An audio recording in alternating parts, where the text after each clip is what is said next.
Hi, I'm Wells Guthrie from the Brewer Media Group. We're doing a series of interviews with local candidates for the upcoming May 3rd state and county primary elections for myvotetn.com. The goal of these interviews is so that you make an educated vote.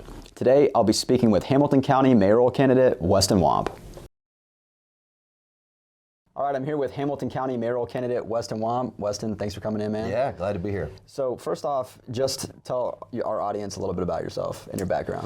Lifetime Hamilton County guy, grew up in Hickson, went to Big Ridge Elementary, have lived in Lookout Valley for about 20 years, have 4 little children, and so a lot of our campaign, the message of our campaign, the heart of our campaign comes from the perspective of being public school parents, having about as much skin in the game. You'd be hard pressed to find somebody who's more passionate about the future of the county than I am.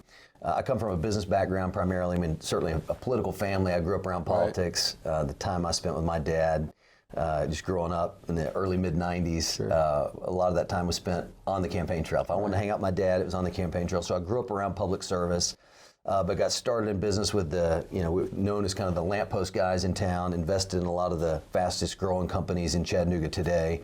Got to lead the transition to what was at the time the largest formal venture capital fund in the history of the city called Dynamo.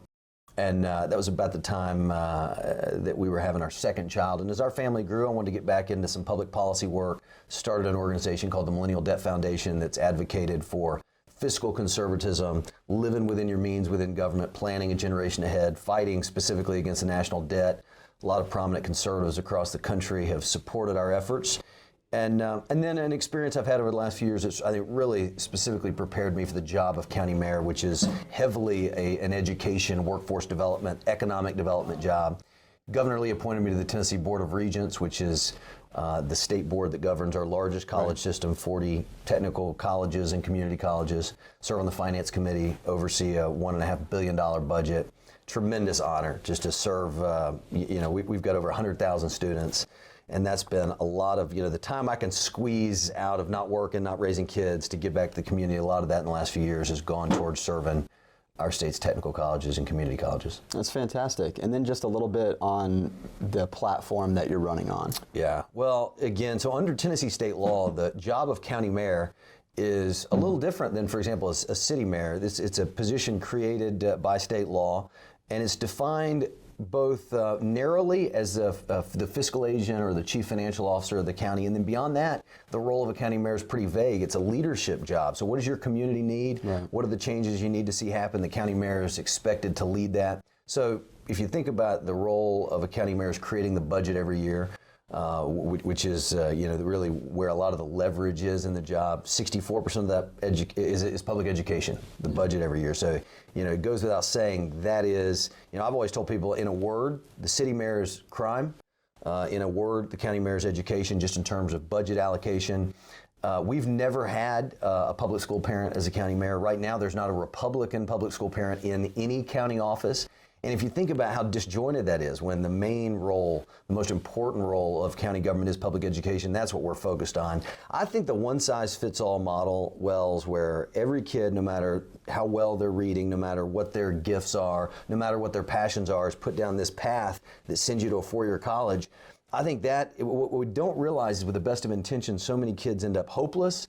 They're embarrassed in high school if they're reading behind grade level. We used to put a lot of those kids on a vocational path that would lead them into real dignified work. Yeah. Vocational education in the modern world can lead you into a career in logistics. It can lead you into a career in health sciences.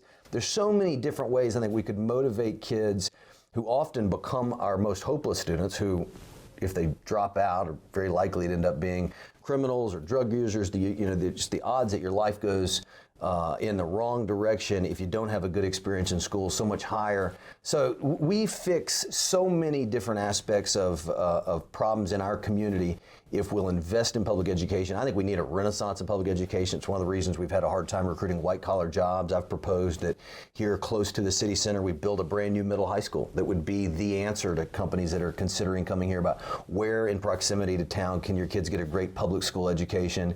And then again, you build your workforce up by preparing young people, not all to go to college. We weren't all cut out to go to college, and that's a good thing. I think it's a huge stigma that we've got to reverse, and One of the great passions of my life, serving on the Board of Regents in advance of running, is in that area. And I started a logistics school that will be operational this fall. And that's all work. These aren't campaign talking points for me. This is stuff. I was the first person in my mom's family to get a college degree.